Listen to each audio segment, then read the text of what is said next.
processus électoral, un problème, une situation qui intéresse bon nombre de Congolais. La désignation de Denis Kadima au poste de la présidence de la CENI suscite aujourd'hui des réactions au sein de la classe politique congolaise. C'est dans ce cadre, dans la recherche des avis des uns et des autres, nous sommes venus chez Berkmans Kongolo, qui est le président du DCP, avec qui nous allons nous entretenir autour de ce sujet, de savoir quelle est aujourd'hui son analyse objective par rapport à cette question dans la désignation de Denis Kadima et aussi dans la persistance de manque de consensus autour de confession religieuse en termes de PV qui a été déjà transmis au niveau de l'Assemblée nationale. Question de savoir quelle est aujourd'hui votre analyse objective par rapport à cette persistance de manque de consensus autour de la désignation de Denis Kadima au poste de la présidence de la CENI. La question que vous me posez, je ne vois pas pourquoi nous devons parler de blocage. Dès lors que les mécanismes de désignation du président et du membre de la plénière par les confessions religieuses sont des mécanismes connus, définis, fixés, qui ne peuvent pas être révisés.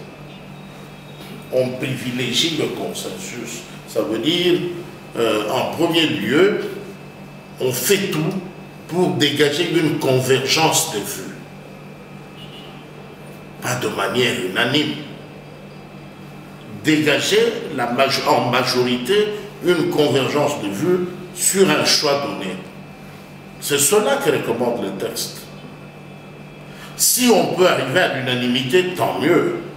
Mais dès lors qu'il y a eu convergence de vues de la majorité de cette composante, le consensus est trouvé. Mais le cas d'espèce, c'est que les délégués des confessions religieuses ne se sont jamais dévoilé la face. Ils ont entretenu une sorte d'hypocrisie, une sorte de duplicité qui leur coûte cher aujourd'hui. Ils pensaient que chaque délégué représentait une voix. Depuis 2006, cette commission, cette composante a fonctionné comme ça. Alors, il y en avait qui, de l'intérieur, estimaient que je suis délégué de confession religieuse, comme mes autres collègues, mais ils ne sont pas mes collègues, je suis supérieur à eux, parce que ma voix à moi seul pèse 10 fois leur voix. Voilà l'hypocrisie, l'orgueil,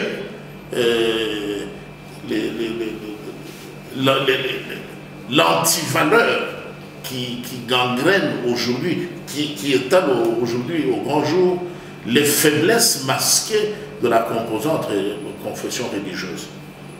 Ils sont à 8. Sur les 8, 6 disent nous penchons pour le candidat X. 2 disent nous penchons pour le candidat Y. Ou nous ne penchons pas pour le candidat Y, mais nous n'approuvons pas votre approbation. D'accord? Maintenant que c'est en démocratie, c'est la loi de la majorité qui prime, parce que nous sommes tous serviteurs des dieux. La voix du peuple, c'est la voix des dieux. Le peuple, en sa majorité, s'est exprimé. Pourquoi Dieu a laissé cela s'exprimer d'une seule voix? Dieu aurait pu créer un mécanisme qui ferait que ce ne soit pas tous les 6 unanimes. Non, mais le problème ne vient pas de ces 6 qui sont unanimes.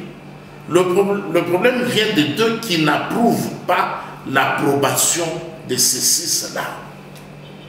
Oui, mais parce qu'on ne doit pas éradiquer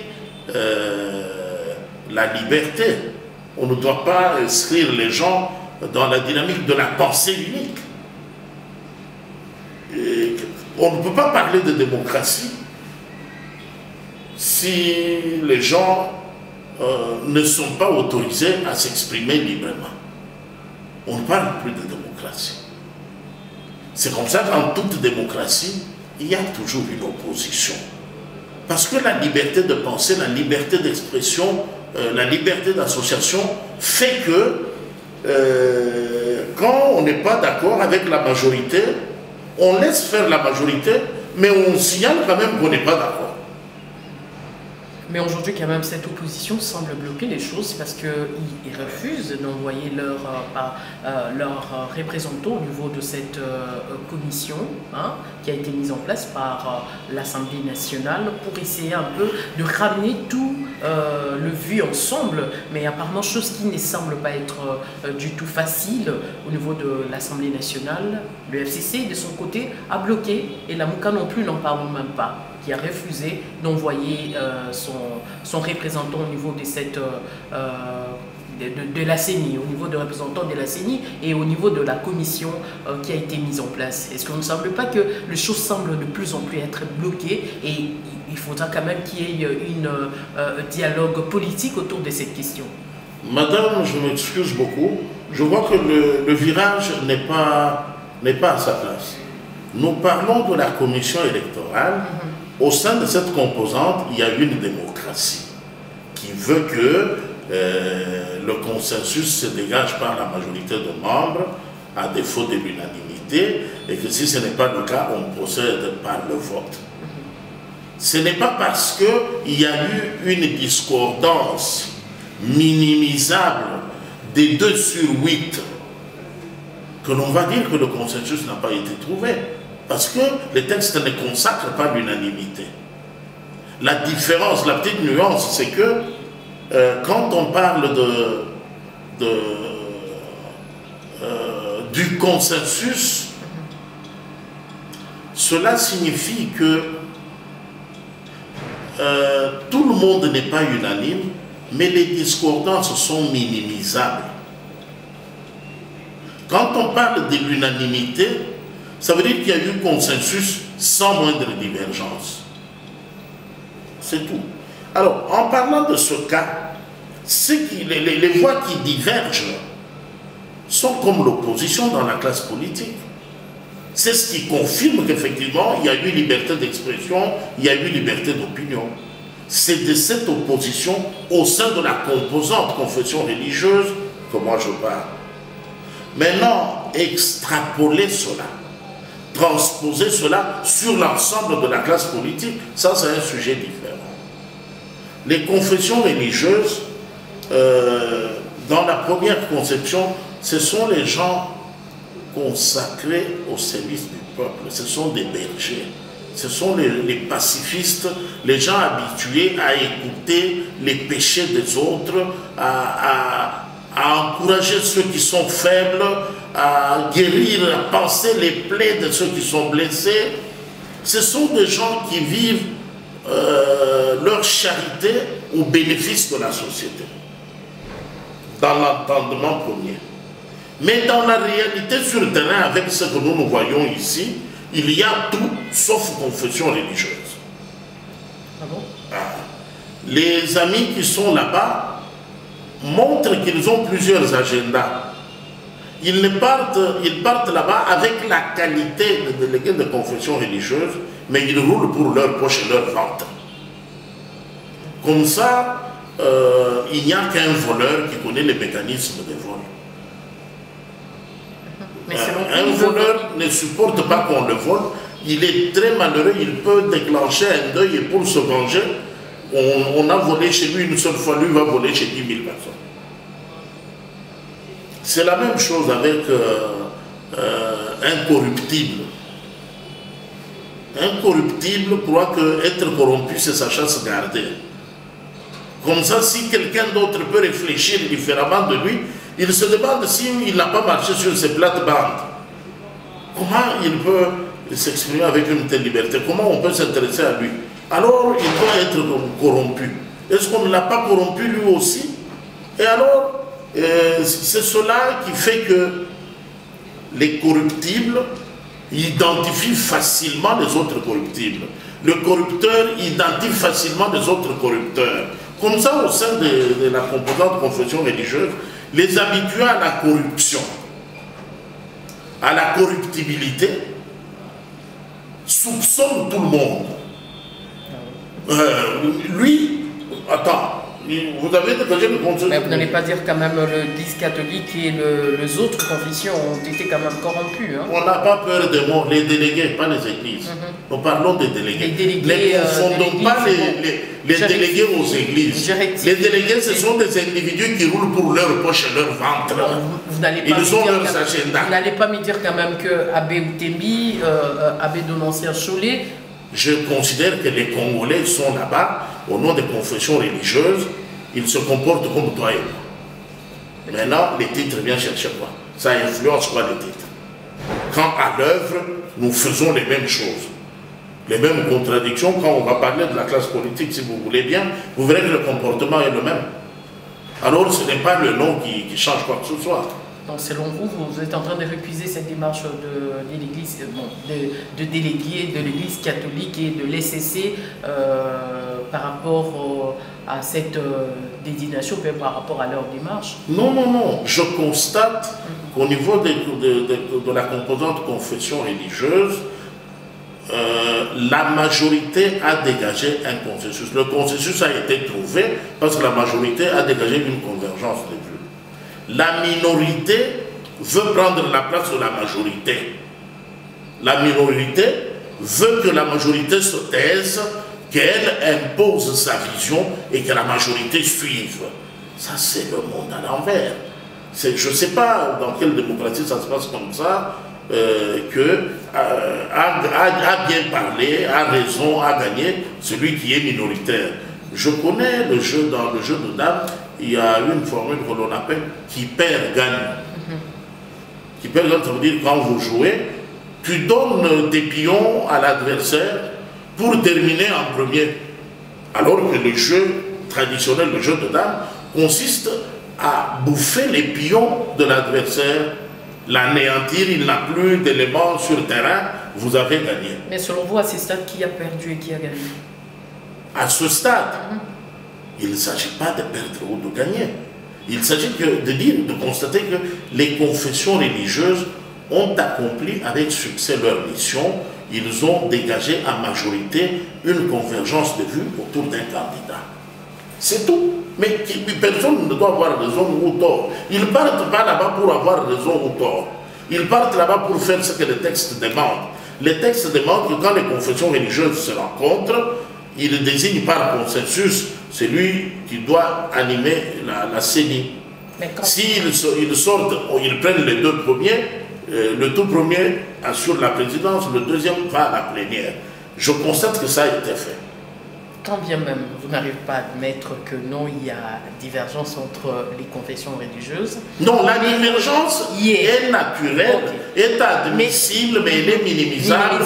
Parce que sur 8, 6 parlent d'une seule voix. Quand bien même vous minimisez, donc je reviens par rapport à vos propos, quand bien même vous minimisez cette divergence des confessions religieuses, mais l'Église catholique dit que le PV qui ont été introduits au niveau de l'Assemblée nationale n'a pas un soubassement juridique. Du fait que ce ne sont pas le responsable ou bien le numéro 1 de cette structure de confession religieuse qui a apposé les signatures qui se figurent là dans le PV. Donc il n'y aura pas la raison de prendre en compte ces PV. Et occasion pour eux de solliciter également une audience auprès du chef de l'État afin de discuter autour de cette question.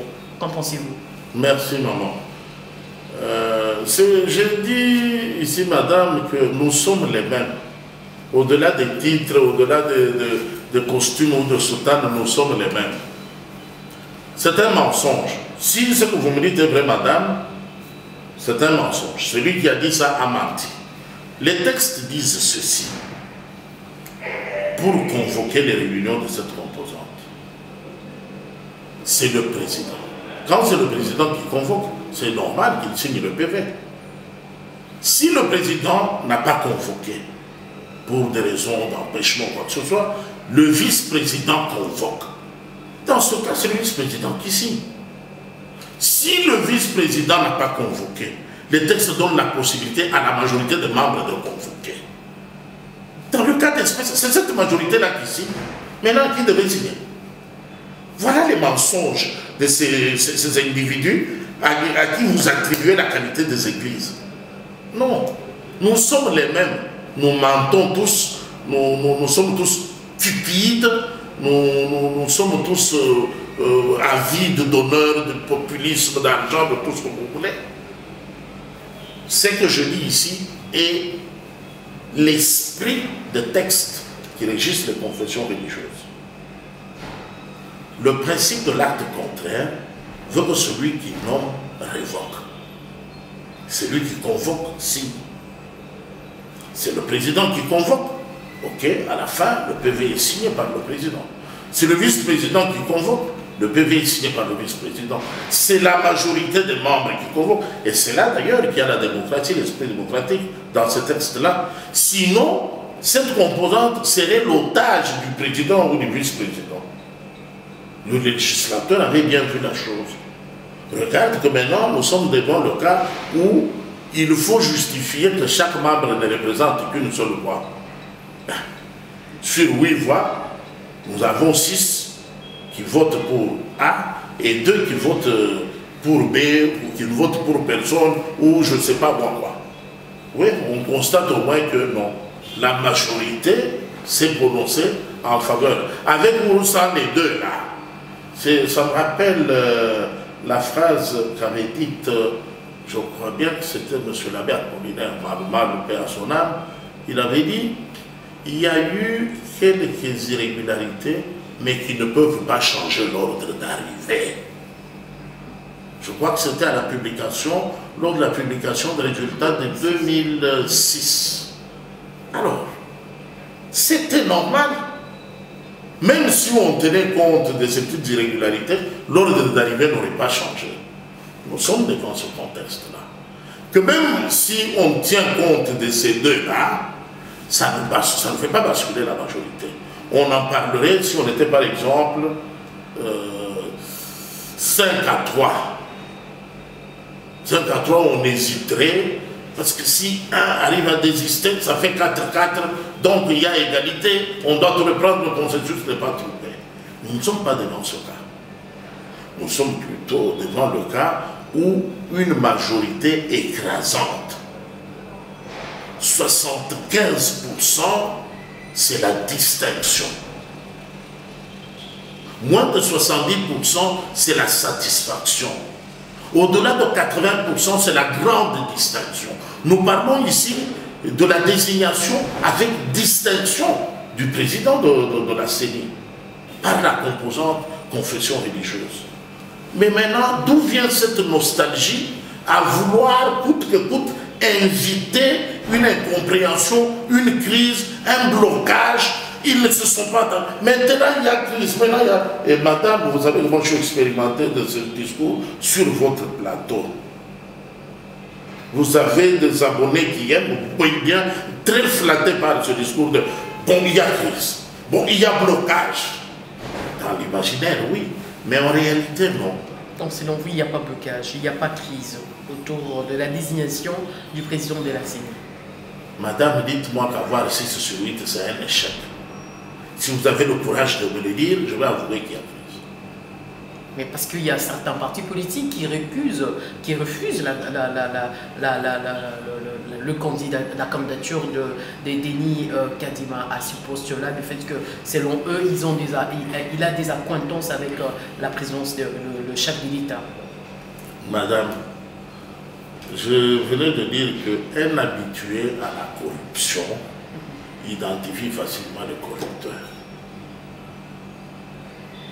Un habitué à être corrompu identifie facilement le corruptible.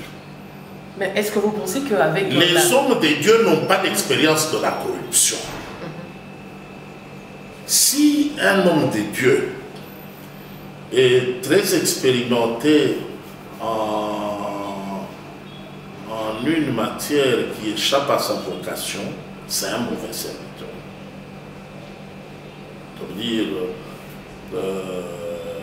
l'homme de Dieu, il parle au nom de celui qui l'envoie. Celui qui l'envoie, c'est le Père Céleste, le Dieu Tout-Puissant. Il ne vient pas parler, bon, c'est un être humain, il peut parler en tant que lui.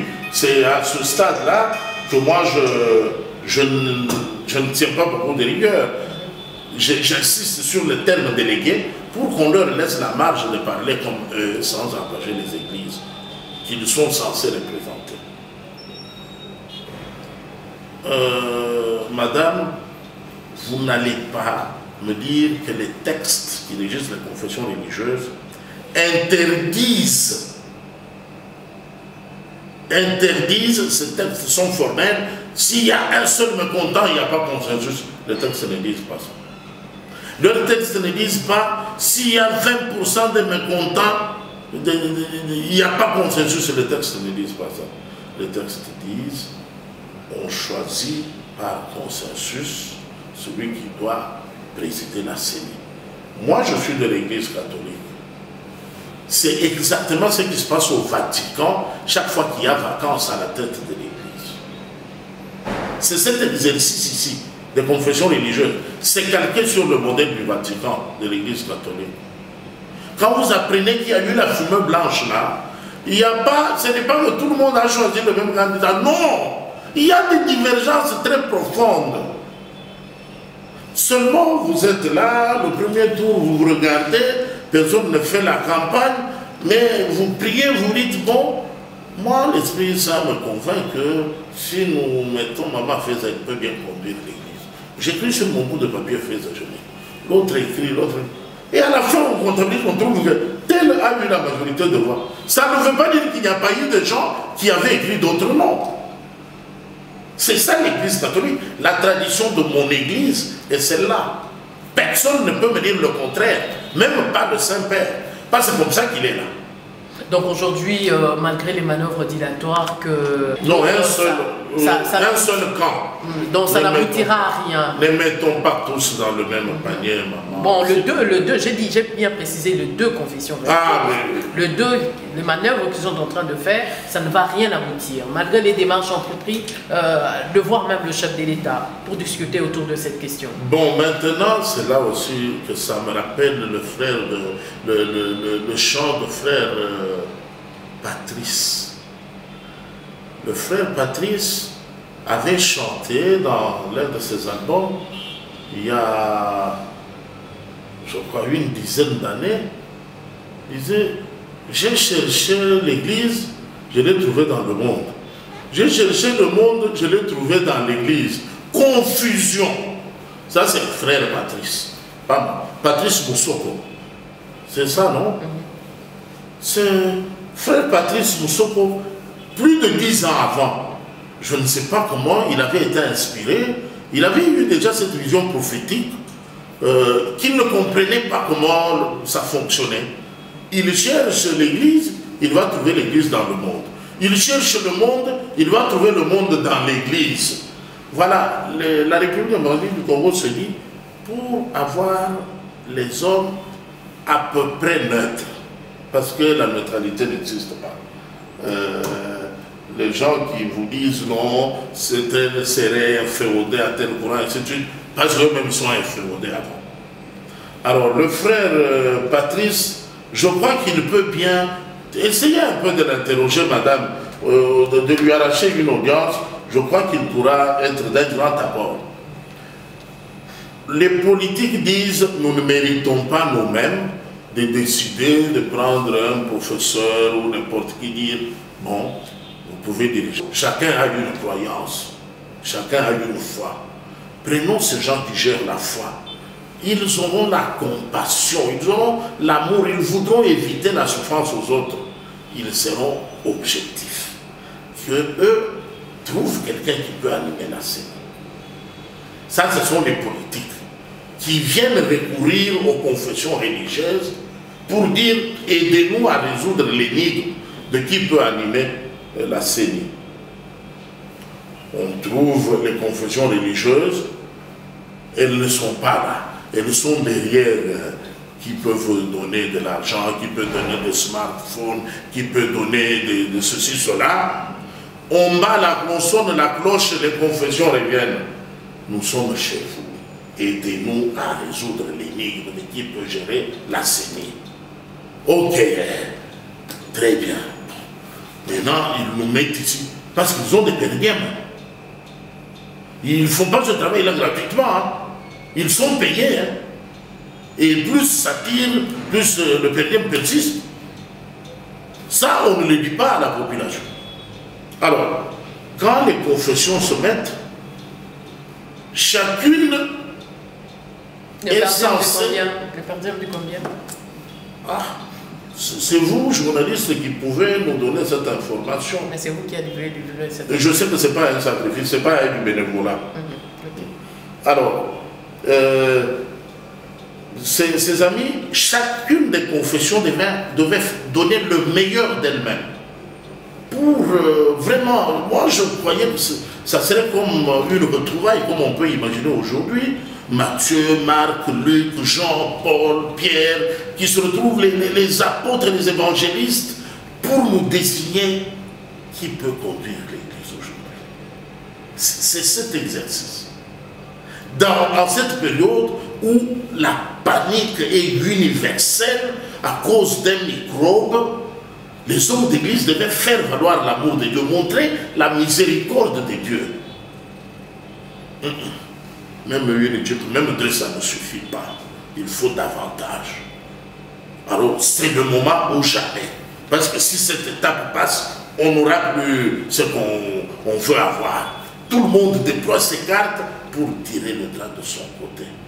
Alors, frère Patrice Moussoko surgit, il dit, je cherchais cette église-là, je l'ai trouvée dans le monde.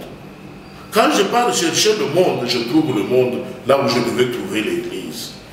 Comme ils ne se sont pas accordés de qui prend le grand morceau, eux-mêmes démissionnent. Ils disent, maintenant, nous comme serviteurs de Dieu, ce que nous n'avons pas pu résoudre, il n'y a qu'un païen qui peut le résoudre. Allons dans le monde chercher un arbitre. Ils viennent dans le monde à la recherche d'un arbitre. Et pour trouver un arbitre,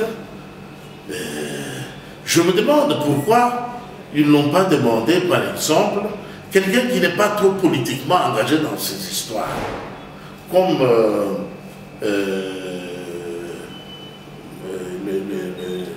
le grand maître Némoanda Semi, général Mavumbankosi, comme le général Mavumbankosi, comme par exemple Papa Kimbangu, Simon Kimbangu Kiangani, qui n'est pas trop mêlé dans cette histoire. Par exemple, hein, il y a par exemple les gens qui ne sont pas trop engagés dans cela, comme par exemple son Excellence l'évêque Pascal Moukouna. On peut aller vers celui-là, dire bon, viens arbitrer, parce que tu n'as pas délibéré avec nous. Bon, moi je peux leur proposer son Excellence. Au lieu d'aller vers un laïc, quelqu'un qui n'est pas pasteur, qui n'a pas été loin pour dire la parole de Dieu, qui vienne éclairer la religion des serviteurs de Dieu, je vois que ça c'est empêcher à son Excellence Monseigneur évêque Moukouna de faire son travail. Exactement. Donc, en vous entendre parler, il n'y aura pas blocage en 2023 en termes de la tenue des élections. Est-ce que le temps qu'on est en train de grignoter autour de ce processus électoral n'aura pas d'impact dans ce qui sera à la tenue des élections en 2023? Merci beaucoup, madame. Qui grignote le temps? Qui a intérêt à retarder l'échéance de 2023? Ceux qui ont crié en premier. On doit avoir les élections en 2023. Mieux, pire, on doit avoir une alternance en 2023. On sait que c'est l'Église catholique qui a entonné ce refrain par la bouche de garçon, de Cholet. Maintenant que la marche s'effectue inexorablement vers la matérialisation de l'échéance 2023, ceux qui agissent comme présenteurs, ce sont les mêmes, qui empêchent que le calendrier électoral, la CENI, soit mise en place, le calendrier élaboré, et les préparatifs commencent et tout converge vers la victoire très certaine. en 2023 de l'énigmatique Rangers, on voit maintenant qui a peur de l'échéance de 2023, qui veut trouver des faux fuyants, qui cherche les prétextes, qui voudra revenir vers le peuple avec un discours différent. C'est celui qui empêche aujourd'hui d'évoluer alors que la solution est déjà trouvée. Il dit oui, vous avez trouvé la solution, mais moi je ne suis pas content. Non, le but n'est pas que tu sois content. Le but était qu'on trouve quelqu'un qui peut animer la CENI. Le but, madame, il faut, vous les journalistes, vous devez bien faire parvenir le message aux téléspectateurs. On n'est pas parti là-bas pour faire l'unanimité, non, pour que la majorité se prononce. La finalité n'est pas que tout le monde soit content, non. La finalité est que la personne désignée ait un profil digne d'assumer la charge qu'il doit. Et madame, jusque-là, personne n'a pu démontrer que le candidat du consensus n'a pas de talent, n'a pas la compétence. On dit, mais non, on craint qu'on peut lui donner l'argent. Qui refuse l'argent? Vous êtes là au nom de l'argent, chaque jour on vous paye. Maintenant, c'est quoi le problème? Quand vous avez pris des véhicules avant, quand vous prenez attendez, de quoi on parle? D'où aujourd'hui la raison d'être de la commission mise en place au niveau de l'Assemblée nationale pour accélérer les choses afin que les élections aient eu lieu. Oui, cette commission, je crois qu'elle va examiner les PV, les pièces de soulassement transmises pour dire les conditions dans lesquelles le travail avait été fait ne sont pas bonnes. Bon, d'accord, on pourra coordonner un délai supplémentaire, mais jusqu'au temps, le peuple doit prendre acte que tout cela contribue à reporter les élections. Cette commission peut aussi dire non, telles que les choses se sont passées, nous voyons qu'il y a eu effectivement consensus, tel a été propulsé, a été désigné, voilà, il a réuni le maximum de voix. Bon. Mais nous notons que au-delà de cette majorité, il y a deux mécontents. Curieusement, la constance d'un mécontent depuis 2006. Il était mécontent en 2006, il était mécontent en 2011, il était mécontent en 2018 et il fait tout pour être mécontent en 2023. Ça, on ne peut pas empêcher à quelqu'un d'exprimer librement les raisons qui lui rapportent satisfaction.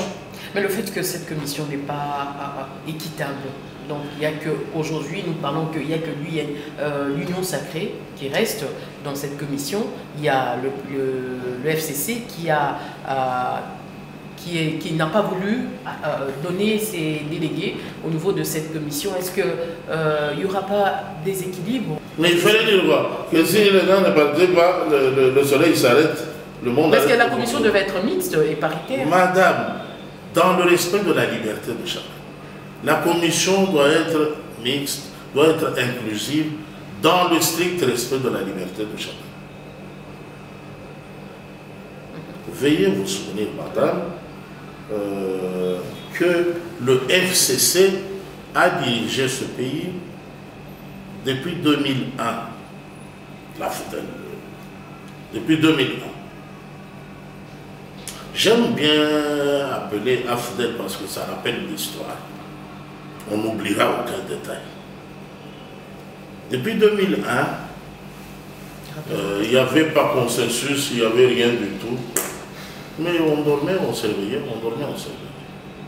Aujourd'hui, il y a ouverture. Parce que l'heure de la démocratie a réellement sonné. Les efforts pour un État véritablement de droit, un État où les textes sont au-dessus de tout le monde, c'est pourquoi j'insiste sur le texte au niveau de confession religieuse, l'heure a déjà sonné. Mais dans le strict respect de la liberté de chacun, de chaque acteur, on peut se dire non, à ce niveau, je n'ai pas eu une contribution à donner pour ce qui concerne la CENI. D'accord, mais on a quand même besoin d'une CENI pour les élections de 2023. Ce n'est pas parce que quelqu'un dit qu'il n'a pas eu une contribution à donner que c'est fini, les élections ne valent plus la peine d'être organisées. Vous dites, madame, que le FCC a dit qu'à ce stade, au niveau de ce qui concerne la Commission électorale nationale indépendante, Le FCC n'a pas de contribution particulière à donner. Ok, on prend acte, on avance. Maintenant, quelle est la question? Je vais poser des questions. Merci beaucoup. La dernière question, c'est en rapport avec l'état des sièges. Aujourd'hui, le politique semble être muselé par rapport à cet état des sièges, du fait qu'on refuse même qu'il y ait des commentaires autour de ce qui se déroule là sur place, parce qu'il y a certaines qui pensent qu'il y a quand même à dire dans ce qui se passe là-bas, dans les deux provinces, Ituri et Nord Kivu, mais il y a le gouvernement militaire qui a dit tout récemment en disant que tout celui-là qui va se permettre de commenter ou bien de dire quelque chose en mal contre l'état des sièges sera interpellé, condamné, jugé.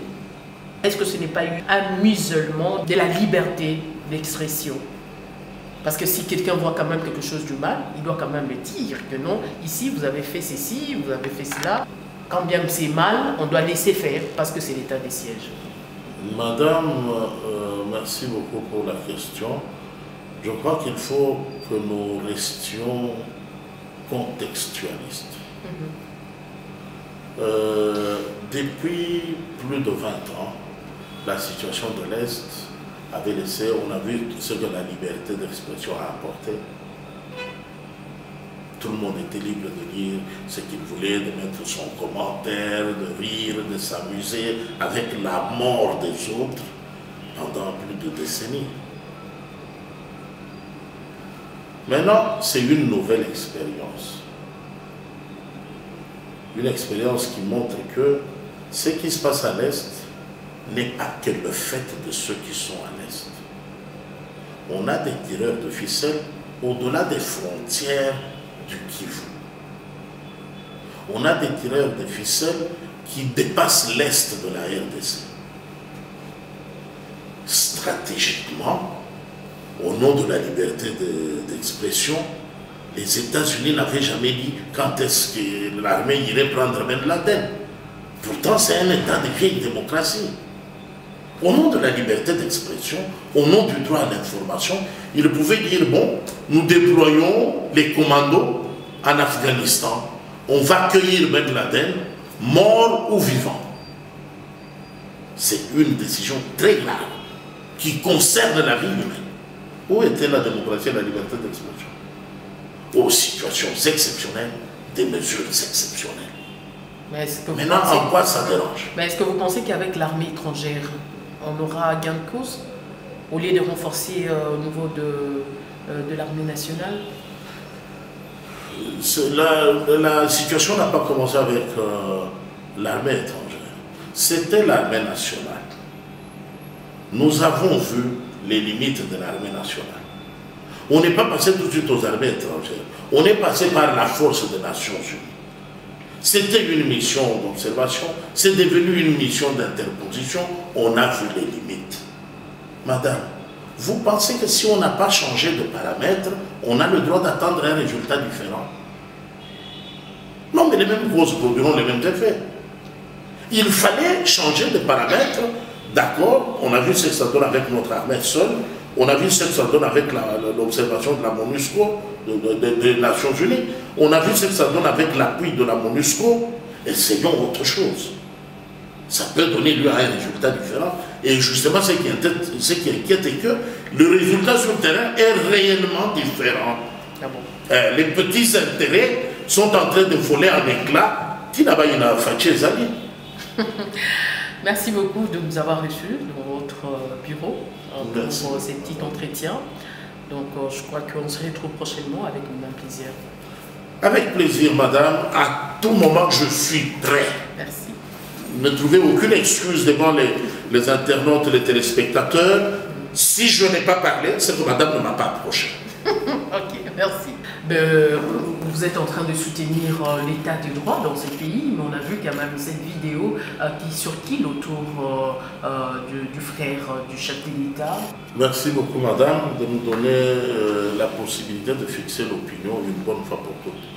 Je me considère être la personne qualifiée pour parler avec autorité de cette question. Okay. Le monsieur que l'on a vu sur une vidéo qui circule depuis l'après-midi du samedi Je ne sais pas, moi je ne le connais pas. Je ne pourrais pas dire s'il est instrumentalisé, s'il a parlé en âme et conscience, si c'est un bouticage, un montage.